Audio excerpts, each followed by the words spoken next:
Hi, I'm Jim Taylor. Welcome to this sixth video in this In Favor teaching series entitled, Your Words Are Powerful. This is what God says about what you say. And what we're doing now is zeroing in on 4 biblical passages that completely changed my mind and my outlook on this idea of having powerful words. Now, you'll want to download the handout for this. It's at infavorresources.com. It is a 2-pager. And you're looking for video number 6, the handout for Mark chapter 11, verse 23. There's an amazing statement in that verse that follows Jesus' cursing of the fig tree. And when the disciples are surprised to see it withered, Jesus tells them they can do the same thing. Now, on your handout, I've arranged there side by side, Matthew on one side, Mark on the other, and I hope to rejoin that left-hand column in a later video. But let's look at the wording of our passage on the right side. In the morning, as they went along, they saw a fig tree withered from the roots. This is the one that Jesus had cursed earlier that morning. Peter remembered that and said to Jesus, "Rabbi, look." He says with surprise, "The fig tree you cursed has withered." This is Jesus' reply. "Have faith in God," Jesus answered. "I tell you the truth, Peter, you can depend on this. If anyone says to this mountain, 'Go throw yourself into the sea,' and does not doubt in his heart, but believes that what he says will happen, it will be done for him. Therefore, I tell you, whatever you ask for in prayer, believe that you have received it, and it will be yours."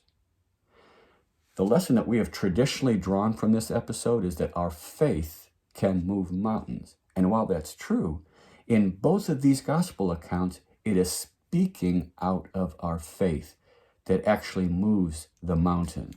Jesus specifically says here, if anyone says to this mountain, and he says, if anyone believes that what he says will happen, it will be done for him. It's not enough just to have faith. It's our words combined with our faith that activates God's miraculous power. In Mark 11:23, he shall have, this is what Kenneth Hagin says, I'm quoting him.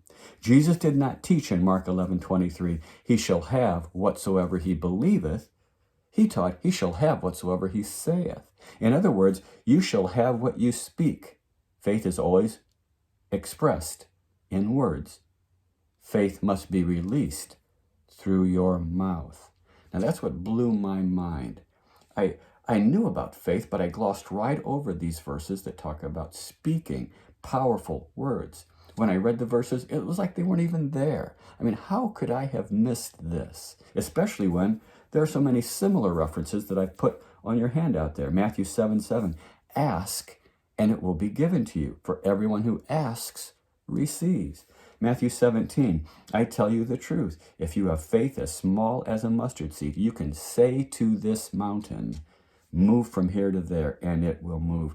Nothing will be impossible to you. John 14, I will do whatever you ask in my name. These are all words that we speak in faith. Look down at the bottom of your handout. In that box, it's a quote from the New International Greek Text Commentary. It is Jesus' powerful word, not coincidence, which has destroyed the tree. And the following verses will take up the theme of God's power operating dramatically through a human word. What Jesus has just done is a model for how true believers may also draw on the power of God. That's you and me, through our powerful words. So I'm asking you just for a moment to pause and think about this.